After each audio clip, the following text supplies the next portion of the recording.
He was a veteran Navy SEAL who thought he was just passing through, until his dog stopped at an abandoned station in the middle of nowhere. The dog refused to move, staring at one spot on the floor like something beneath it was still waiting. What they uncovered wasn't money, wasn't treasure, but a hidden past someone had tried to bury forever. A name inside changed everything. Because it belonged to his own family that night, he almost burned it all down, until his dog stood in his way and wouldn't let him. What happened next didn't just save one man. It gave others a place to finally breathe again. Before we begin, tell me where you're watching from, and don't forget to like and subscribe to Veteran Dog Stories. The road had narrowed hours ago, thinning from asphalt into a ribbon of cracked gray that wound through the northern forest like a thought someone had forgotten to finish. Pines rose on either side, tall, quiet, patient. Their needles caught the late afternoon light and turned it into something soft, almost forgiving. Rowan Mercer drove without music. He preferred it that way. At 43, Rowan carried the kind of stillness that wasn't peace. It was something earned differently, through repetition, through orders followed and orders regretted. His broad shoulders filled the driver's seat of the aging pickup, the olive field jacket creasing at the elbows, where the fabric had worn thin. Beneath it, the red and dark blue plaid shirt was buttoned neatly, though the collar sat slightly off, as if he had dressed by habit, not attention. His face was all angles and restraint, a strong jaw, a faint line of beard shadow across his cheeks, and eyes the color of storm water. Blue-gray, steady, but never quite resting. There were small scars if you looked long enough. Most people didn't. He kept his left hand loose on the wheel. His right rested near the gear shift, fingers tapping once every few seconds. Not nervous, just remembering how to be still. The job waiting for him was simple. Private security, good money, clean work, no uniforms, no flags, no decisions that followed him into sleep. It was, in every measurable way, a life he could live. But as the truck moved deeper into the forest, Rowan had the quiet, unwelcome sense that he was not driving towards something, but away. Beside him, Ash lay stretched across the passenger seat. The German Shepherd was 5, maybe 6 years old, prime working age. His coat was a deep black across the back, fading into warm tan along his chest and legs. Short, dense fur built for cold weather and long days. His body was balanced muscle, not bulky, but efficient. Like something designed for purpose rather than appearance. Ash's head rested on his paws, amber eyes half-lidded, but never truly asleep. He watched everything. The tree line, the road. Rowan, there was no anxiety in him, only awareness. For hours he hadn't moved. Then, without warning, he did. Ash's head lifted sharply. His ears snapped forward, body tensing in a single fluid motion. His paws slid off the seat as he rose, placing both front legs against the passenger door, claws clicking lightly against the glass. Rowan's gaze flicked sideways. "What is it?" Ash didn't bark.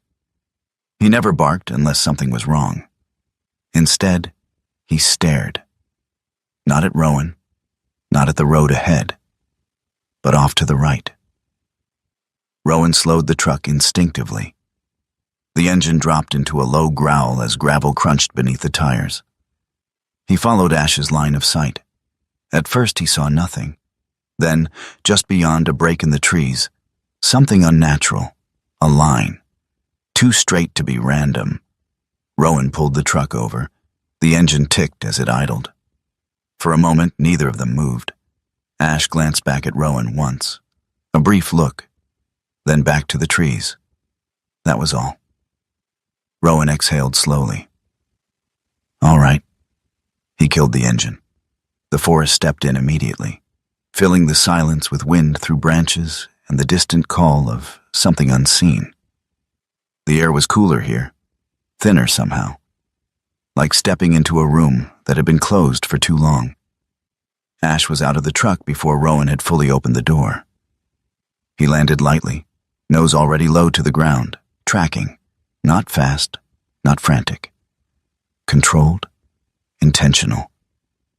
Rowan followed, boots sinking slightly into the soft earth. He adjusted his jacket out of habit, though there was no one here to see him. The line in the trees became clearer as they approached. Old railroad tracks, or what was left of them.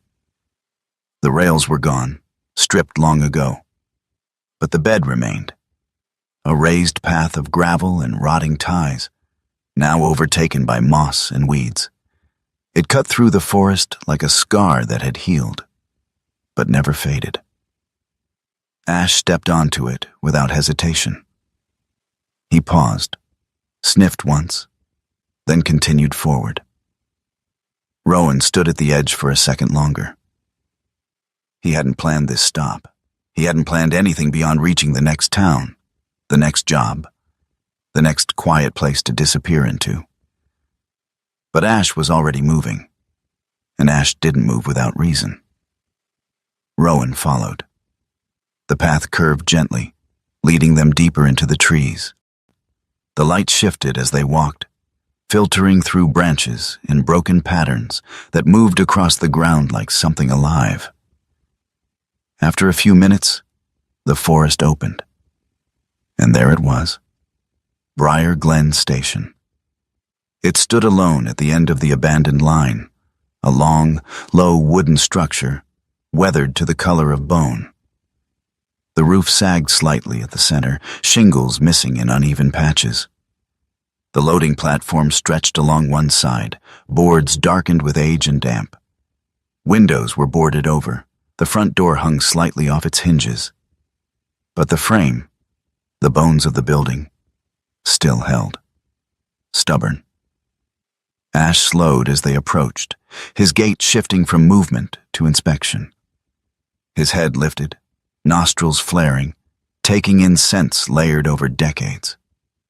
Rowan stepped onto the platform. The wood creaked under his weight, but didn't give. Still standing, he muttered. He didn't know why that mattered. Across the narrow dirt road, a small building came into view, a post office barely larger than a shed. Its paint was faded but intact. A flag hung limp on a short pole. The door opened. An elderly woman stepped out. Mabel Whitaker was somewhere in her late 60s, maybe early 70s. She was small, but not fragile. Her posture was straight, her movements deliberate. Silver hair was pinned neatly at the back of her head, and a pair of reading glasses hung from a chain around her neck. She wore a thick knit cardigan over a flannel shirt. Sleeves rolled just enough to show she still used her hands. Her eyes moved quickly, taking in Rowan, the truck, the dog. Nothing about her expression suggested surprise. "You looking at that place?" she asked, voice steady, touched with the dry edge of someone who had seen too much to bother with politeness. Rowan stepped down from the platform. "Just passing through." Mabel gave a small nod, as if she had expected that answer.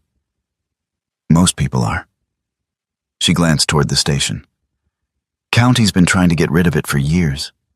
Nobody wants it." Rowan followed her gaze. "Why not?" She shrugged lightly. "No power, no water. Roof leaks in 3 places. Floors soft in spots." A pause. "And it's old enough to remember things people don't like remembering." Rowan said nothing.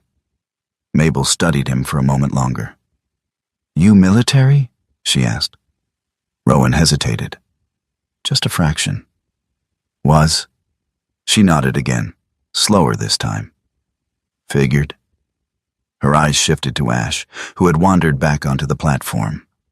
The dog had stopped near the center. He wasn't sniffing anymore. He was standing still, one paw lifted, resting on a single board, not moving. Mabel frowned slightly. "That dog yours?" Rowan turned. "Yeah. He's found something. Rowan walked back up onto the platform. The air felt different here. Still, Ash didn't look at him this time. He looked down. Rowan crouched. The board beneath Ash's paw was slightly warped, barely noticeable unless you were looking for it. Rowan knocked on it. A dull, hollow sound echoed back. Not solid wood. Empty space beneath. Rowan's hands stilled. For a long moment, he didn't move. The forest seemed to lean in closer. Ash shifted his weight slightly, but kept his paw in place, as if marking it. Waiting. Rowan exhaled slowly. "Yeah," he murmured. "I hear it." Rowan didn't open the floor that night. He stood there for a long time after hearing that hollow sound, the weight of it settling somewhere behind his ribs. Not fear. Not exactly curiosity either. Something quieter.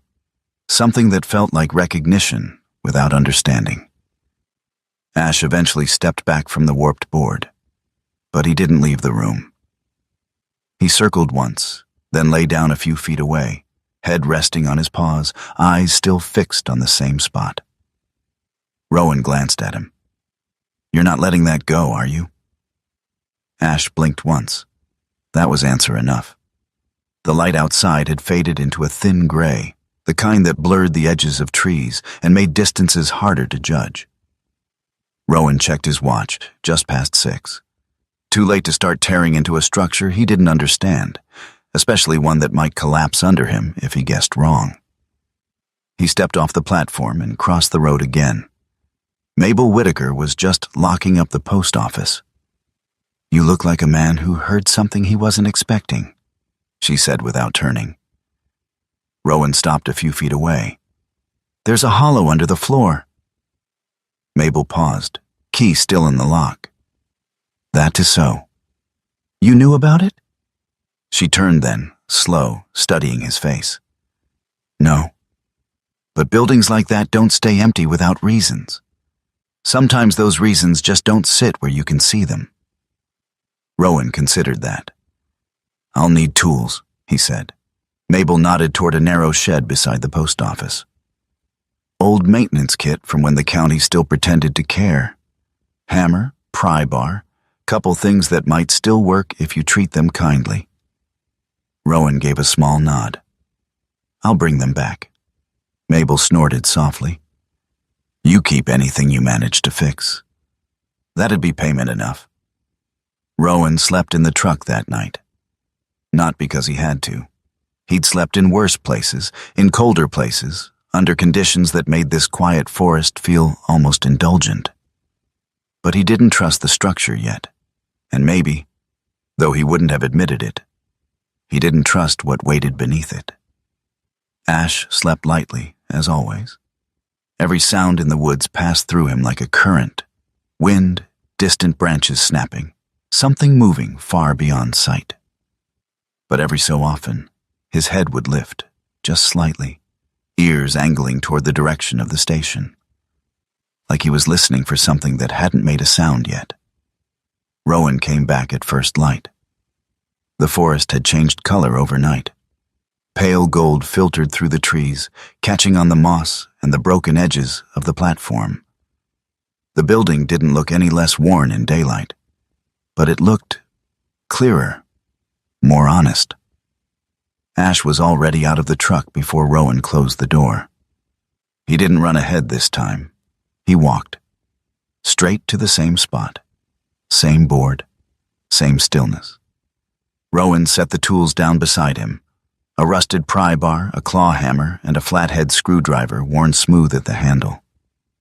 He crouched, running his fingers along the edge of the warped plank. Old nails, hand-driven, not recent. "This wasn't meant to be opened often," he murmured. Ash shifted his weight but stayed close.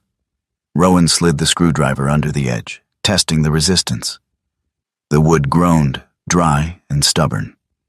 He adjusted his grip, applied more pressure. The first nail lifted just slightly, protesting every inch. It took him nearly 20 minutes to loosen the board. He worked slow, controlled, the way he had been trained, never forcing a structure you didn't understand. The second nail came easier. The third snapped with a sharp crack that echoed through the room. Ash's ears flicked. Rowan paused, waited. Nothing. Just the quiet of the building settling around them. He pulled the board free. Cold air breathed up from below. Not damp, not moldy. Just still. Rowan leaned forward, peering into the dark opening. Stone. A narrow set of steps descending into shadow.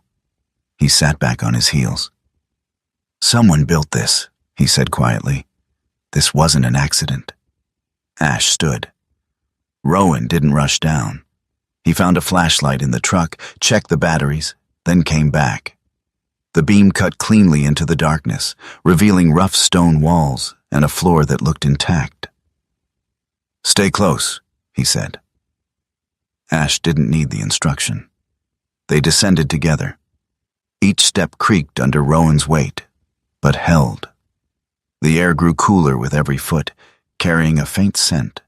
Old wood, metal, something preserved rather than decayed. The beam of light swept across the room. Rowan stopped. 12 crates, stacked with care along the far wall, not scattered, not abandoned in panic, placed. Each one made of thick wood, reinforced at the corners with metal brackets dulled by time. And around them, paper, boxes, a table pushed against the side, covered in objects that had not been touched in decades. Rowan exhaled slowly. No one came back for this.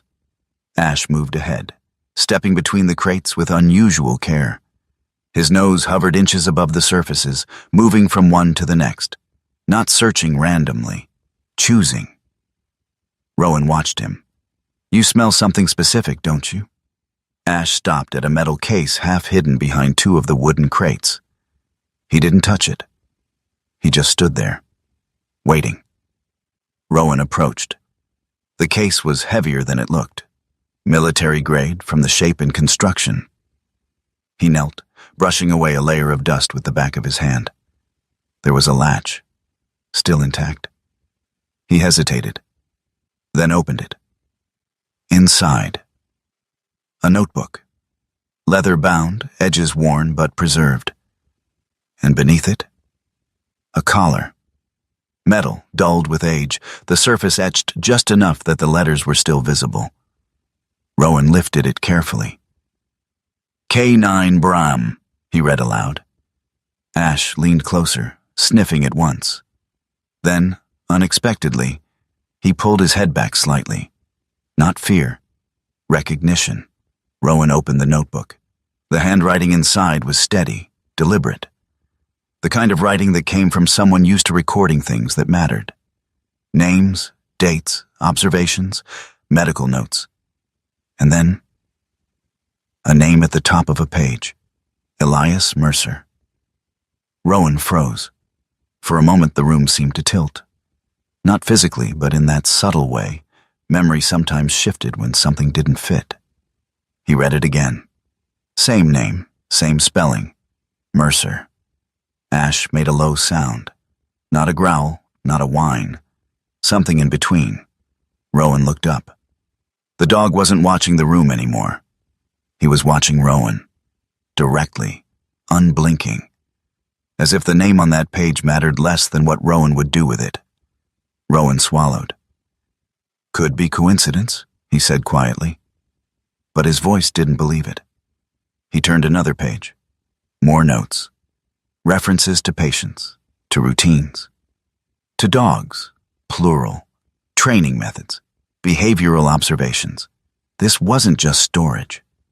This had been a system, a place where people had come to be rebuilt.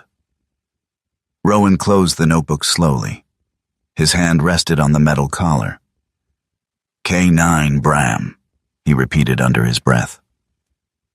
Ash stepped forward again, this time lowering his head closer, almost touching the collar with his nose.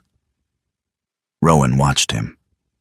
"You know this kind of work," he said softly. Ash didn't respond, but he didn't look away either. Rowan sat back against one of the crates, the weight of the room pressing in. Not physically, but in layers. Time, intent, decisions made by people he would never meet. And one name he couldn't ignore. Mercer. He exhaled through his nose, steadying himself. "All right," he said finally. "We're not leaving yet." Ash lowered himself to the floor beside him, body relaxed but alert. Not resting, waiting. Up above, the forest moved as it always had. Wind through branches, light shifting across old wood. Nothing dramatic, nothing announcing what had just been found beneath it. But for the first time in a long while, Rowan Mercer wasn't thinking about the road ahead. He was thinking about what had been left behind, and why it had been waiting. Rowan did not climb out of the cellar right away. He stayed there longer than he needed to, sitting on the edge of a crate, the notebook closed in his hand, the metal collar resting beside him like something that had weight beyond its size. The air down there hadn't changed in decades, but it felt heavier now, like it had noticed him. Ash remained close, not restless, not pacing, just present. That, more than anything, made Rowan uneasy. Dogs like Ash were trained to respond, to react, to engage.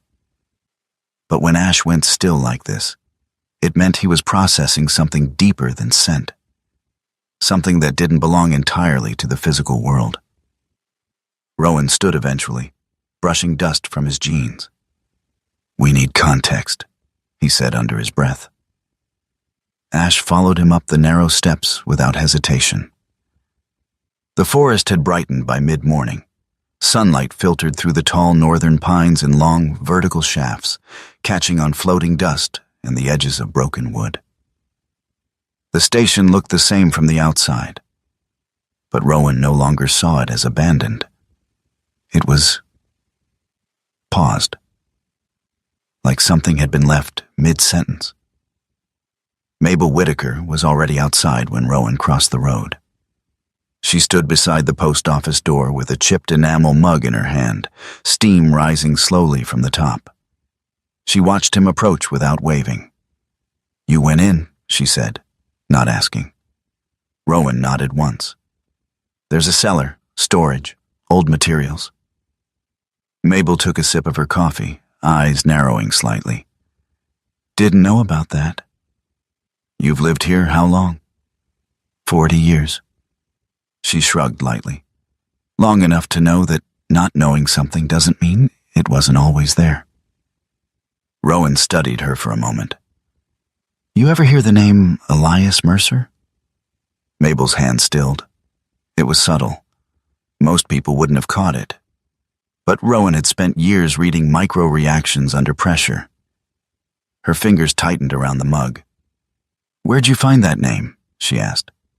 "In a ledger." Mabel exhaled slowly. "That's a name I haven't heard in a long time." She turned, pushing the door open behind her. "Come inside."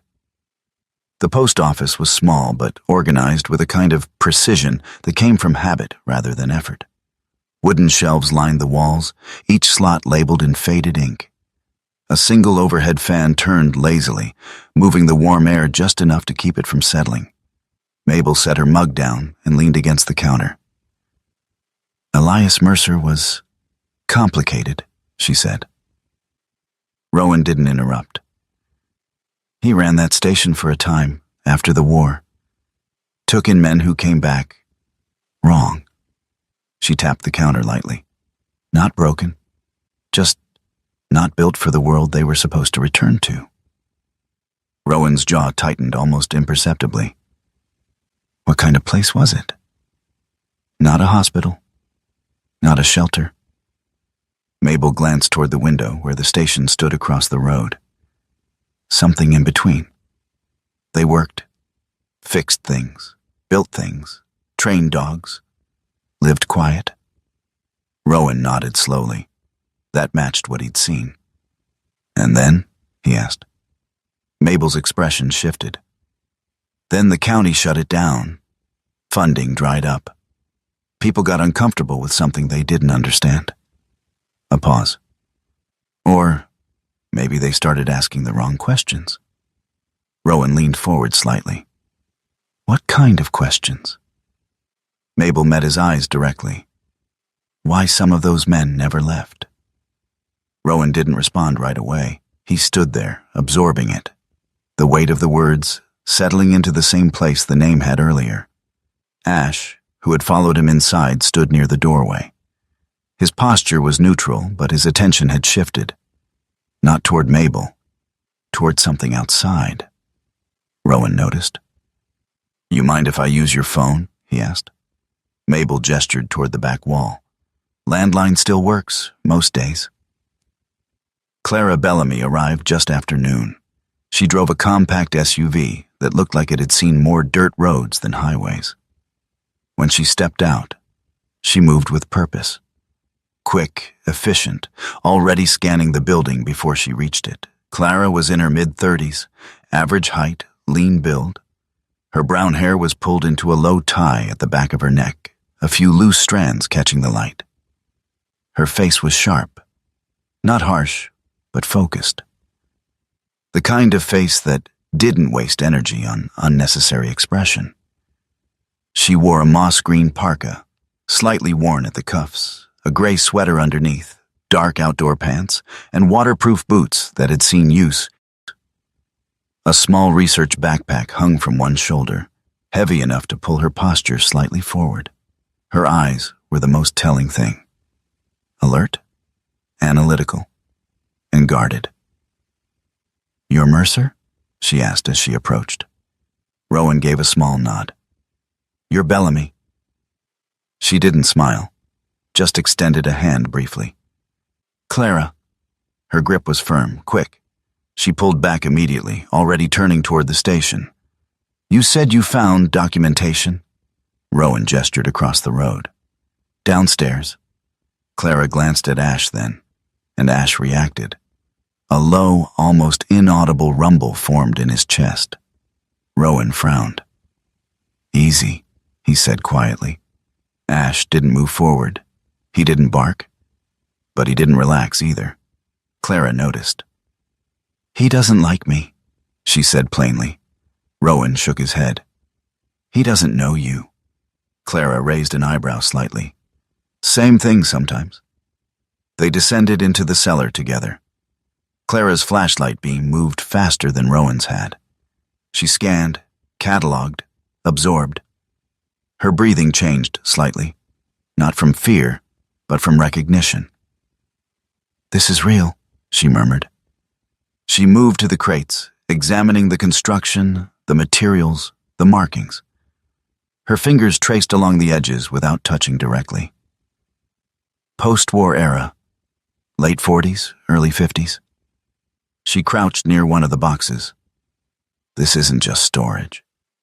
This is organized. Rowan watched her. What kind of place was this? Clara stood slowly. "A transitional facility," she said. "Unofficial, probably underfunded, maybe even unrecognized by formal systems." She glanced at him. Places like this existed. Not many. Most didn't survive. She moved to the table, picking up one of the documents. Men came back from war with something the system didn't have a name for yet. They couldn't just go back to normal life. Some people believed they needed time, structure, purpose. A pause. And dogs. Rowan looked at Ash. The dog stood near the metal case, still watching Clara, still not trusting her. Clara flipped through a set of papers, then stopped. Her hand froze mid-motion. "Wait." Rowan stepped closer. "What?"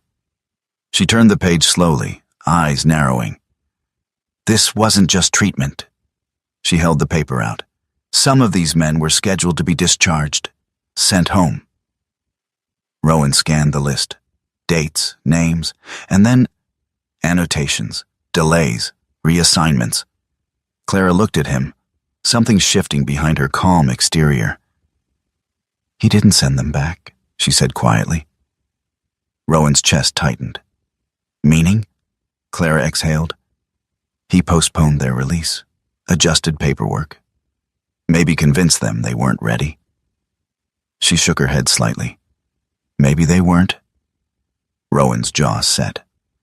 Or maybe he decided for them. Ash took a step forward. Just one.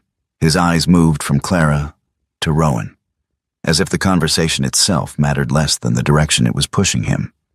Rowan turned back to the papers. His eyes moved down the list, slowly, carefully, until they stopped. A name, familiar, not because he'd seen it before, but because he'd heard it his whole life. He didn't say it out loud. Didn't need to. The silence around him shifted. Clara noticed. "What is it?" she asked.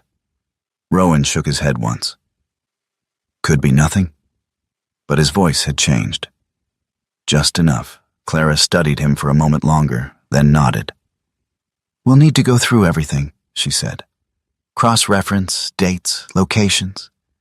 If what I think this is—" She didn't finish the sentence. Didn't have to. Rowan stepped back, creating space between himself and the table, between himself and the name. Ash moved with him. Still close, still watching. Upstairs, the wind picked up slightly, brushing against the old wood of the station. The building creaked in response, not in weakness, but in memory. Rowan looked toward the steps, toward the light. He didn't feel like he had discovered something. He felt like something had been waiting for him to arrive.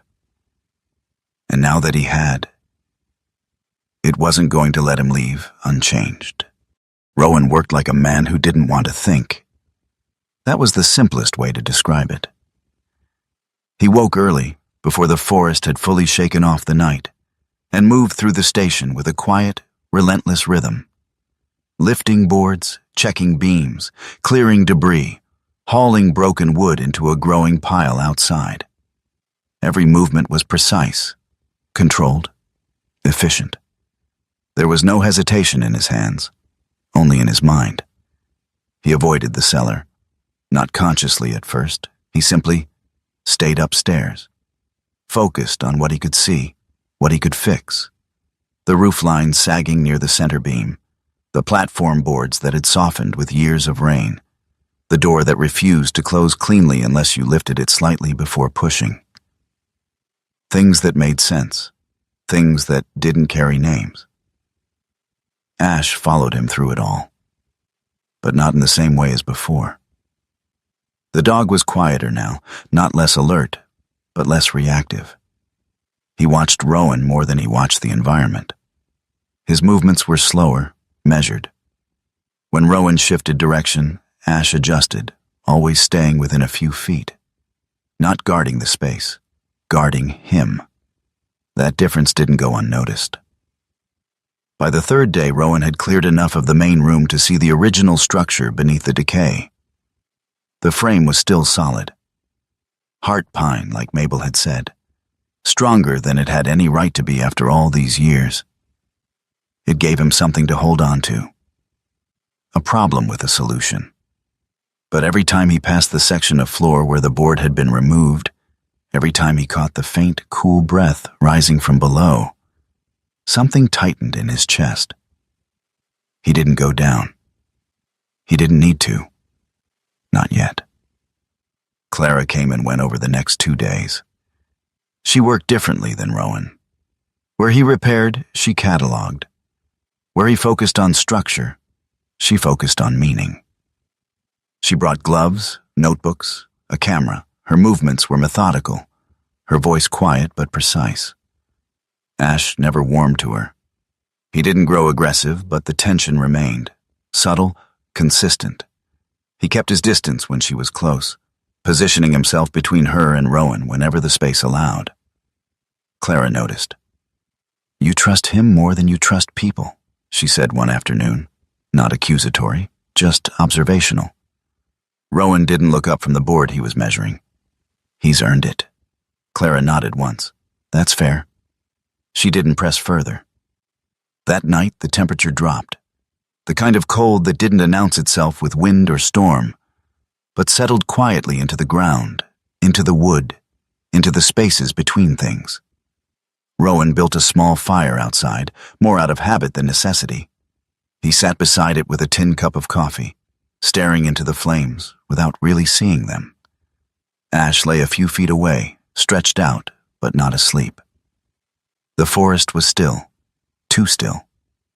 Rowan leaned back slightly, rubbing his thumb along the edge of the cup. "You ever get tired of it?" he muttered. Ash's ear twitched. "Carrying things that don't belong to you anymore?" No response. Of course not. Rowan let out a short breath through his nose. "Yeah, me neither." He didn't sleep much that night. Not because of noise, because of quiet. It happened sometime after midnight. Rowan was sitting inside the station now. The fire outside reduced to embers. The flashlight lay beside him, off. The only light came from the faint glow through the windows and the pale wash of moonlight filtering in. He hadn't meant to go downstairs. That was the part he would remember later. He had only meant to check the tools, maybe secure the boards he had stacked near the wall. But his steps slowed as he passed the opening in the floor. He stopped, looked down. The darkness below didn't feel empty anymore. It felt patient. Rowan stood there for a long moment, then turned away, walked toward the door, stopped again. His jaw tightened. Damn it. The gas can was in the truck, red plastic, half full. He carried it inside without thinking about it too much. The motion was automatic. Muscle memory from years of handling equipment, of preparing for things that required finality. He set it down near the opening, unscrewed the cap. The smell hit immediately, sharp, chemical, cutting through the wood and dust like a blade. Ash stood. Not quickly, not urgently, just stood. Rowan lifted the can. For a second, his hand trembled. He adjusted his grip, steadier. "Just old paper," he muttered. "Old stories. Nothing that changes anything." The words sounded wrong even as he said them. He stepped closer to the opening. The air below seemed to shift, reacting to the movement above. Rowan tilted the can slightly. Just enough. Ash moved. Not toward the cellar, toward Rowan. He stepped directly in front of him, close enough that Rowan had to stop or collide with him. The dog didn't bark, didn't growl. He just stood there, blocking the path. Rowan frowned. "Ash." No movement. "Move." Nothing. Ash's eyes locked onto his. Steady, unblinking. Not aggressive, not fearful. Certain. Rowan shifted his weight, trying to step around him. Ash adjusted instantly. Same position, same barrier. "Don't do this," Rowan said quietly. His voice wasn't angry, it was tired. Ash didn't move. For a long moment they stayed like that. Man and dog. One holding a decision, the other refusing to let it pass. Rowan's grip tightened on the handle. His knuckles whitened. "You don't understand," he said under his breath. But even as he said it, something in him knew that wasn't true. Ash didn't need to understand the history. He understood the moment. The silence stretched, long enough that Rowan became aware of his own breathing, of the way his chest rose and fell too quickly, of the way his pulse had climbed without him noticing. He exhaled, slow, again. The tension in his shoulders began to loosen. Not much, but enough. His hand lowered, just slightly, then more, until the gas can hung at his side. Ash didn't move, not until Rowan took a step back, then another. Only then did the dog relax, barely, not relief, acceptance. Rowan set the gas can down carefully.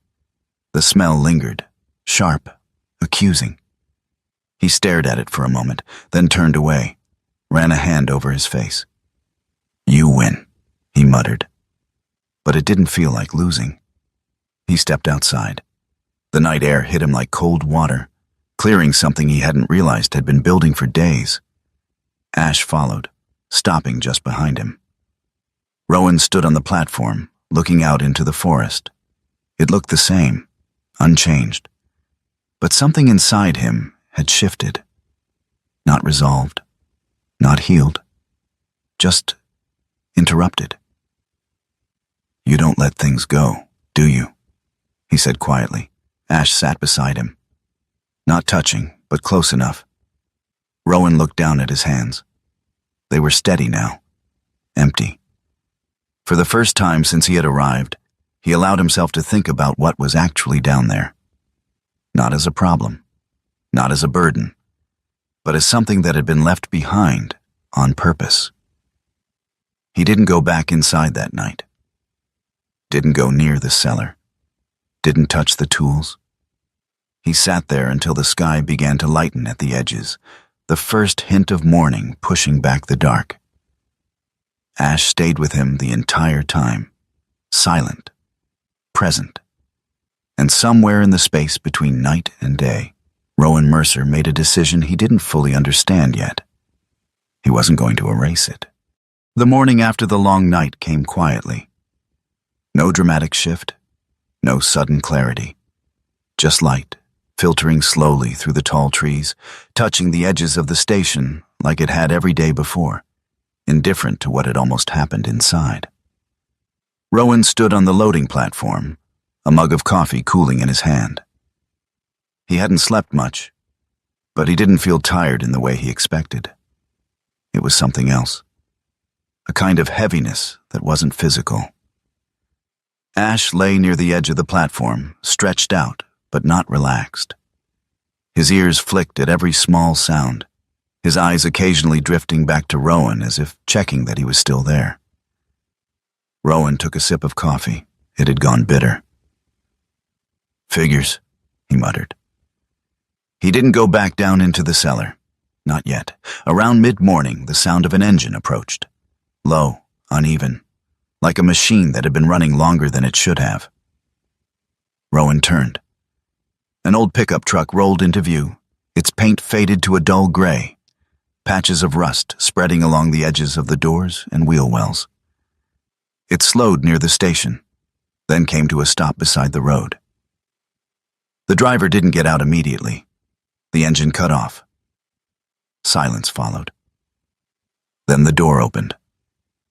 The man who stepped out moved carefully, like someone who had learned to measure every step before taking it. Jonah Creed was 72, maybe a little older. His frame was lean, almost worn down rather than built that way.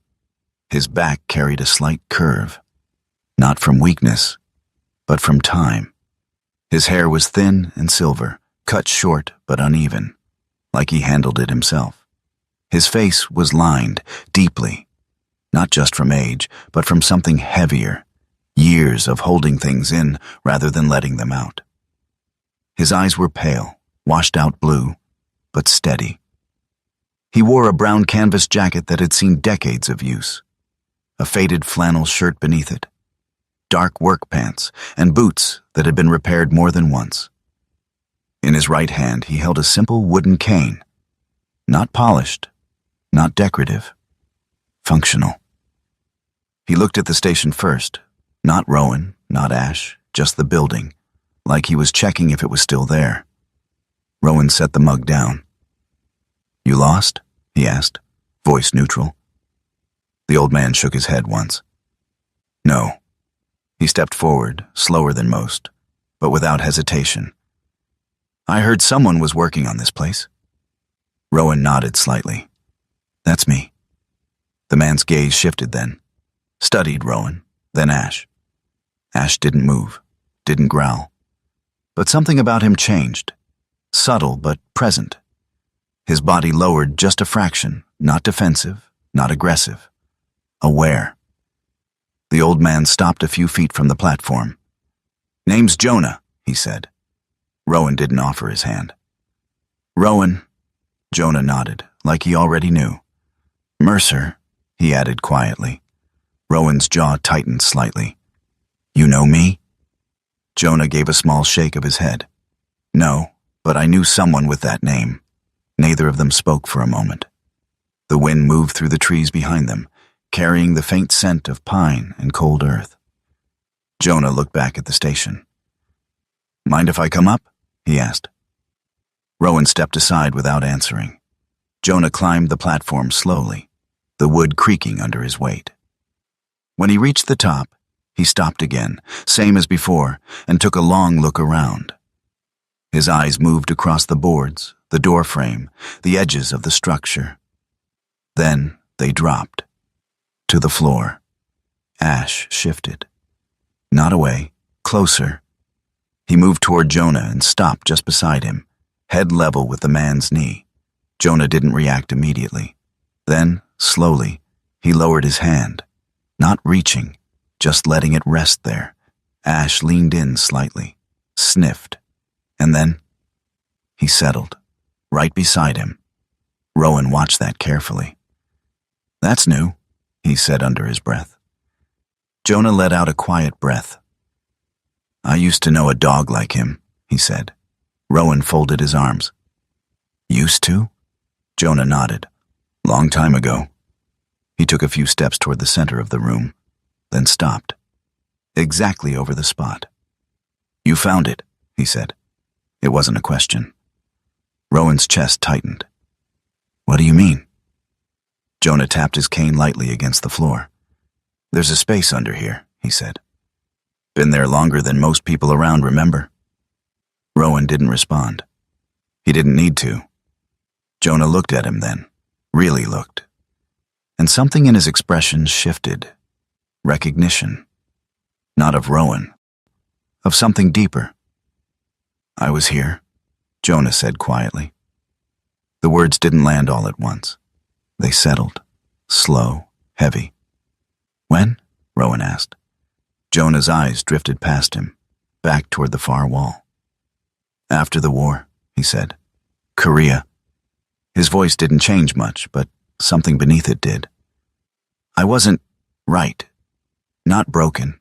Just... He paused, searching. Not built for going back. Rowan didn't interrupt. Jonah continued. They brought me here. Said it was temporary. A faint smile touched his mouth, but didn't stay. Temporary turned into months.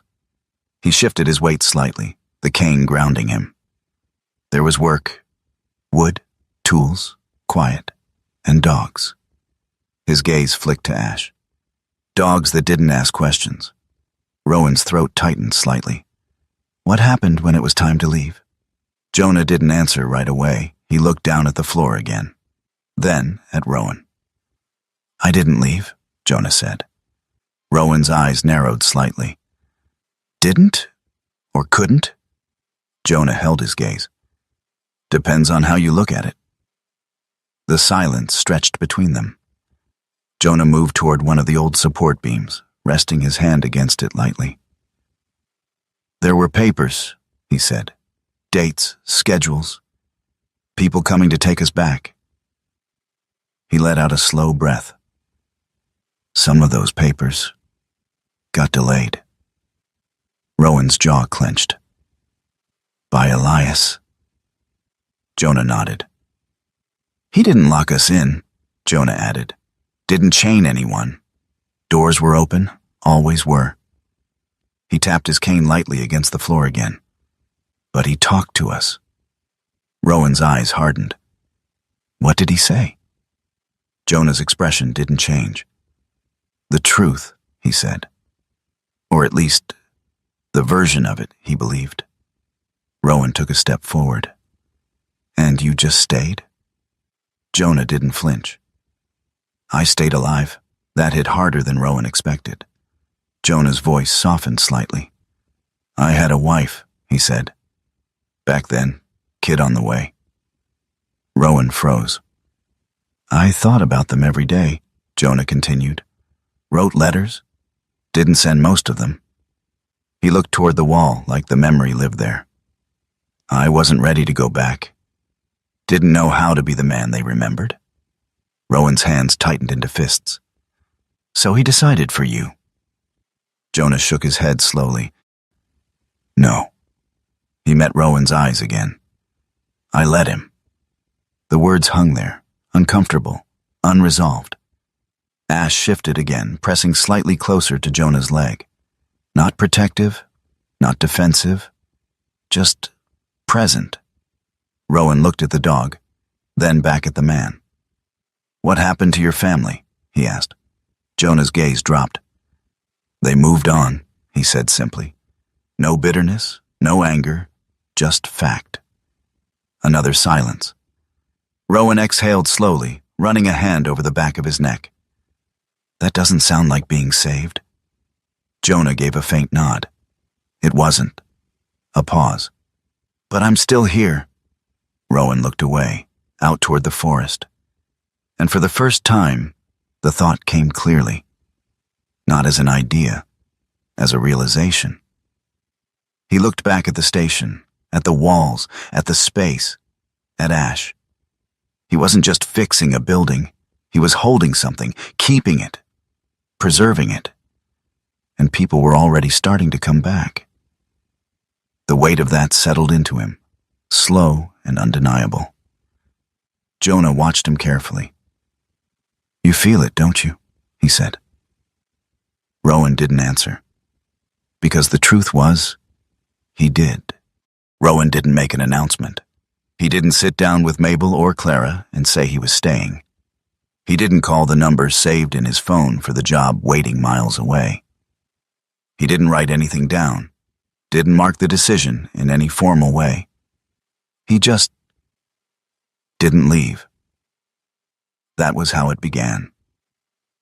The station changed slowly. Not all at once, not in some dramatic reveal, but piece by piece, board by board, nail by nail. Rowan worked the way he always had, methodical, quiet, deliberate.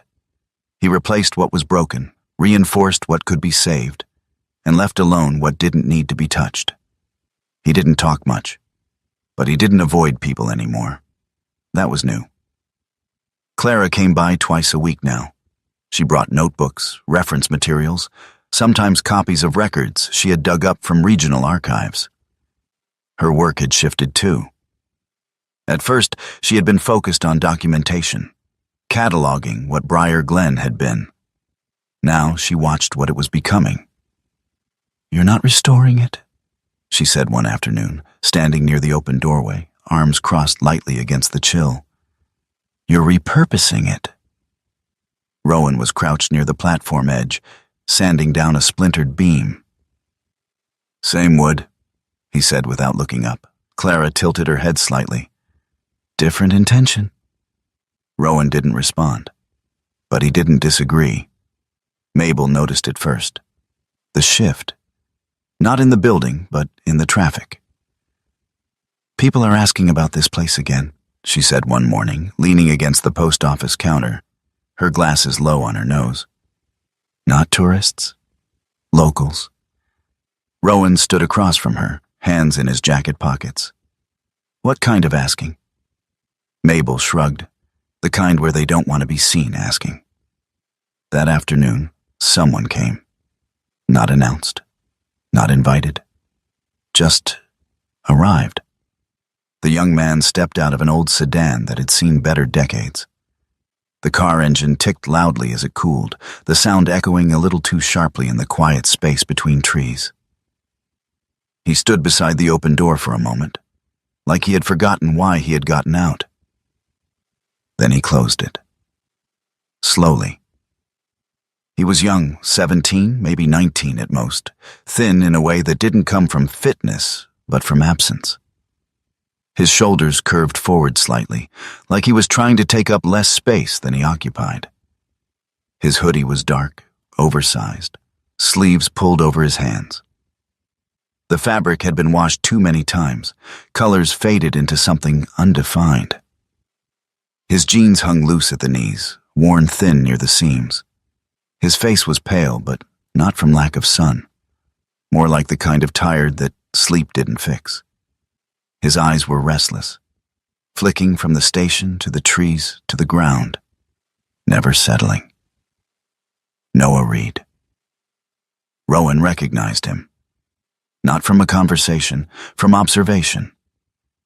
Noah had been there before, once, maybe twice, standing at the edge of the clearing, never coming closer, never staying long, watching.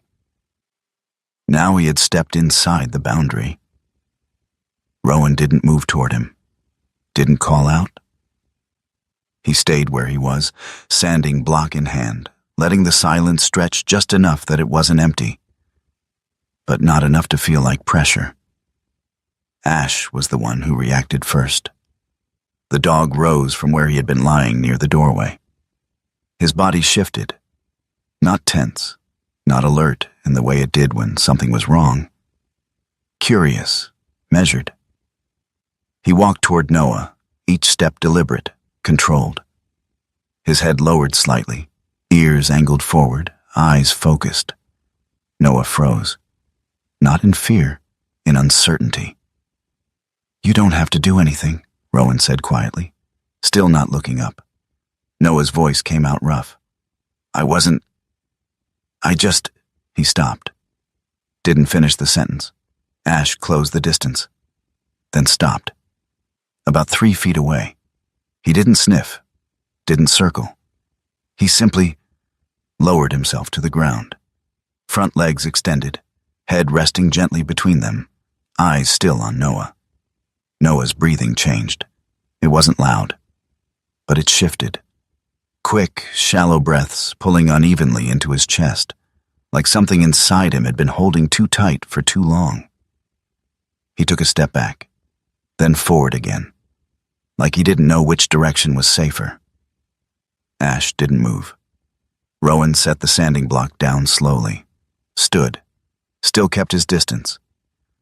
"No rules here," Rowan said. "You don't have to talk. You don't have to stay." Noah's jaw tightened. "I'm not like you," he said. Rowan nodded once. "Good." That seemed to catch him off guard. "I don't know how to," Noah started, then stopped again. His hands clenched inside the sleeves of his hoodie.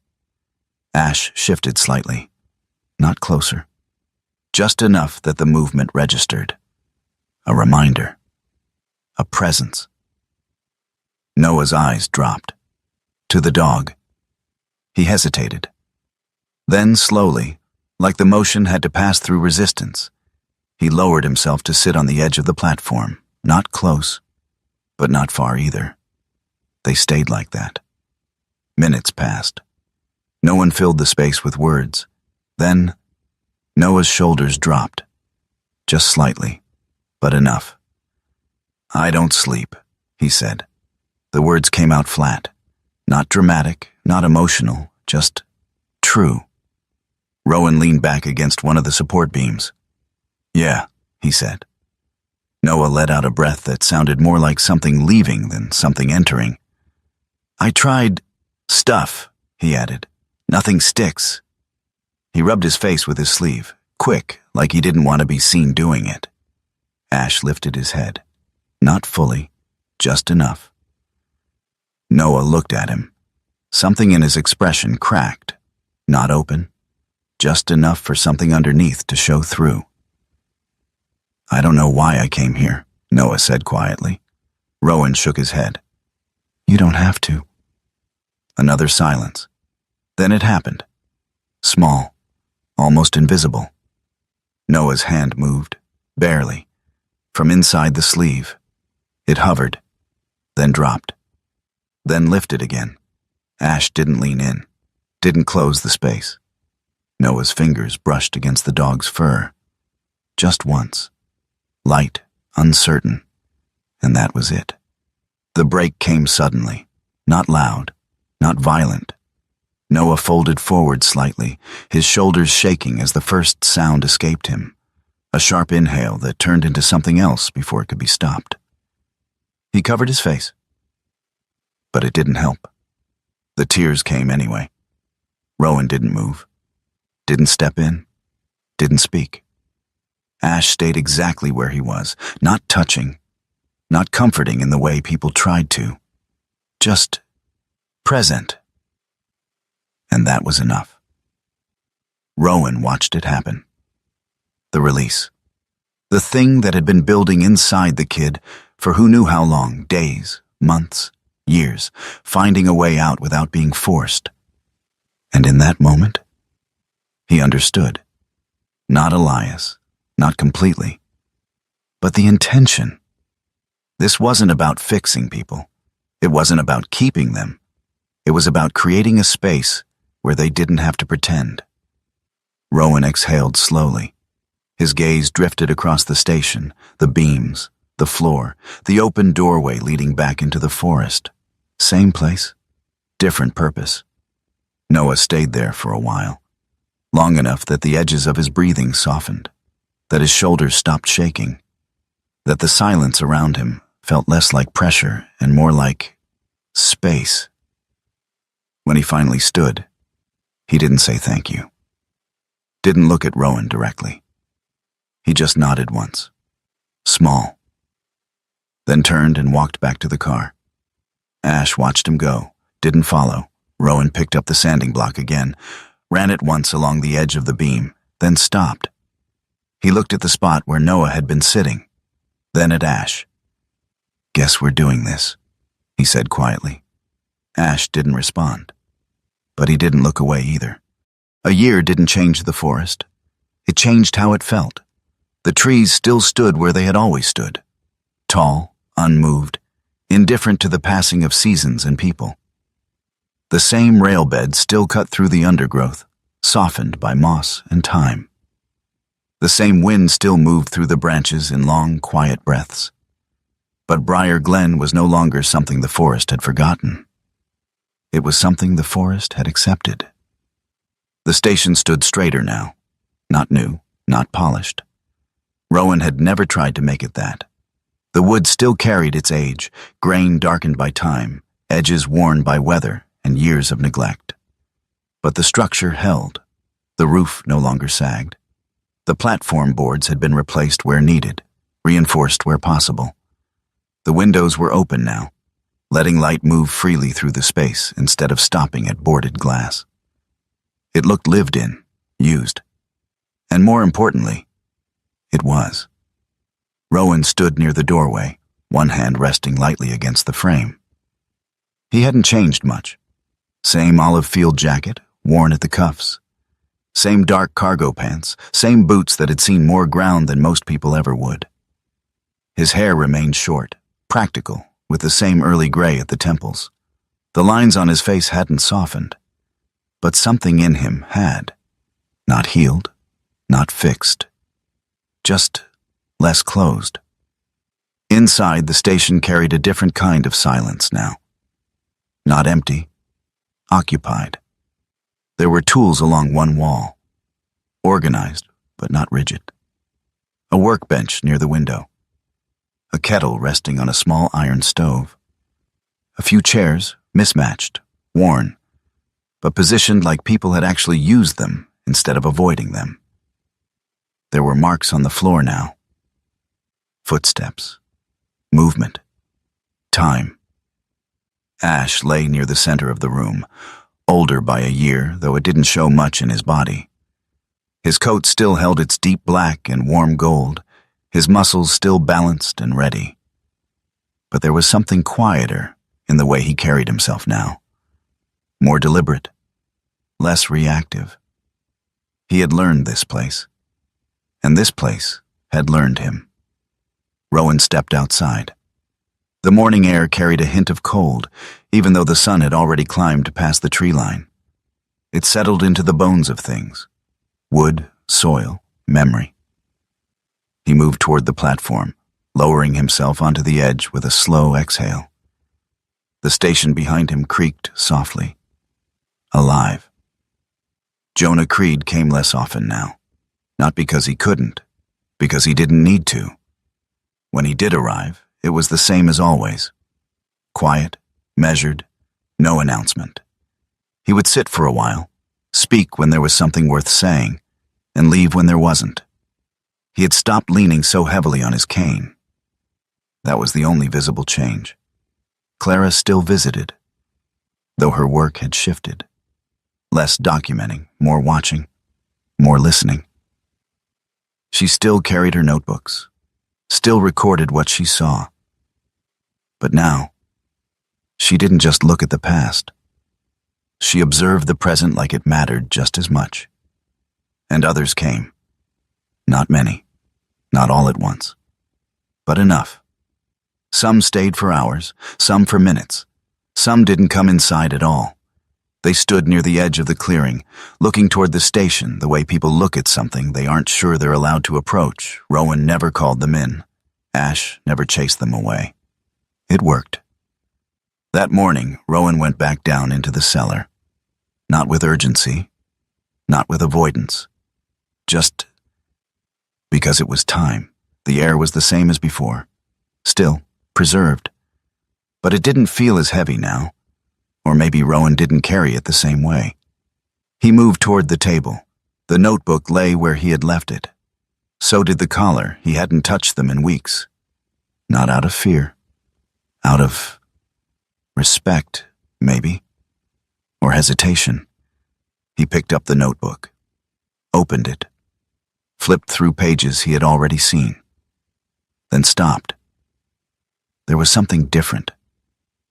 A fold in the paper, subtle, easy to miss. Rowan leaned closer, carefully opened the section. A letter, tucked between pages, unfinished, unsent. The handwriting matched the rest, steady, controlled. But there was something else in it, something that hadn't been in the clinical notes, something human. He read it slowly. If my son ever finds this, if anyone does, tell him I didn't leave because I stopped loving him. I left because I didn't know how to come back. There are things a man carries that don't belong in a house. Not with a child. Not with someone who still believes the world makes sense. I thought I was protecting them. Maybe I was protecting myself. I don't know anymore. Rowan stopped reading. The silence in the cellar shifted. Not louder, not heavier, but different. As if the words had changed the shape of the space around him.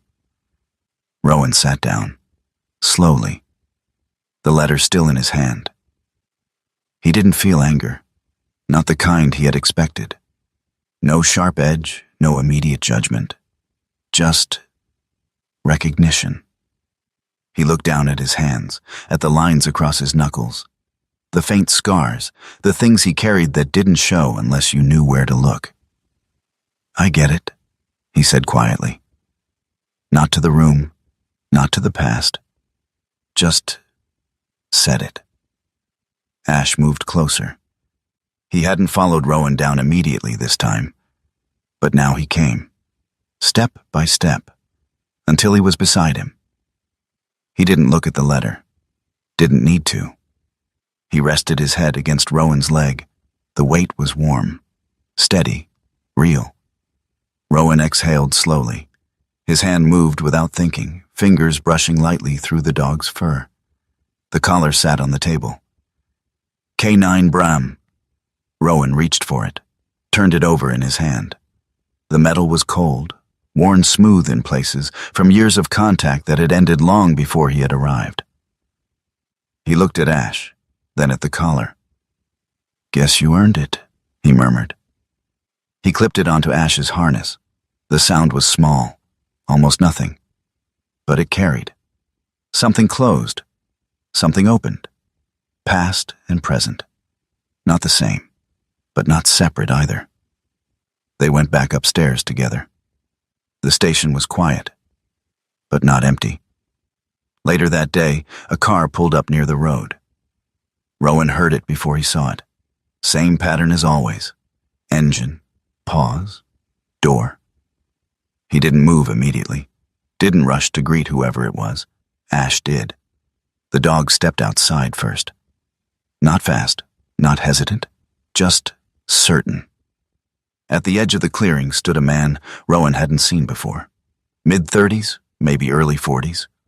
Taller than average, but carrying himself like someone trying not to be noticed. His jacket was clean but worn at the seams. His face was unshaven. Not carelessly, but like he hadn't thought about it in a while. His eyes moved constantly, not scanning for danger, looking for a reason to leave. Ash approached him, stopped a few feet away, sat. The man froze, not from fear, from uncertainty.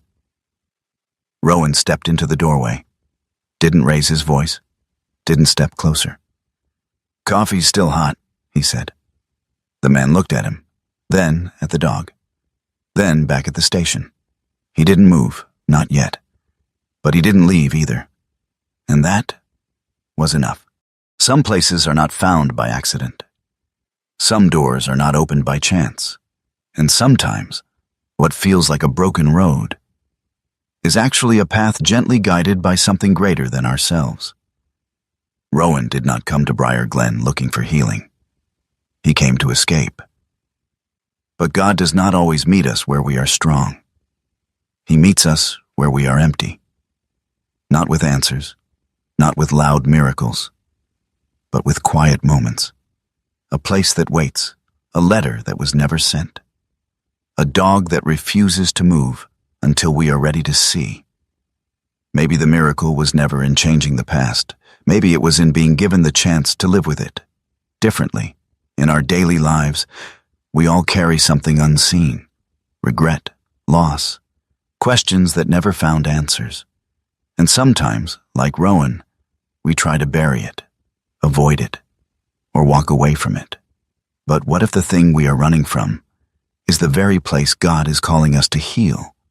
What if the silence in your life right now is not emptiness, but space being made for something new? If this story spoke to you in any way, take a moment to reflect on your own path. Where has life taken you that you didn't understand at first? What moment changed you quietly, without warning? Share your story in the comments. Someone out there may need to hear it.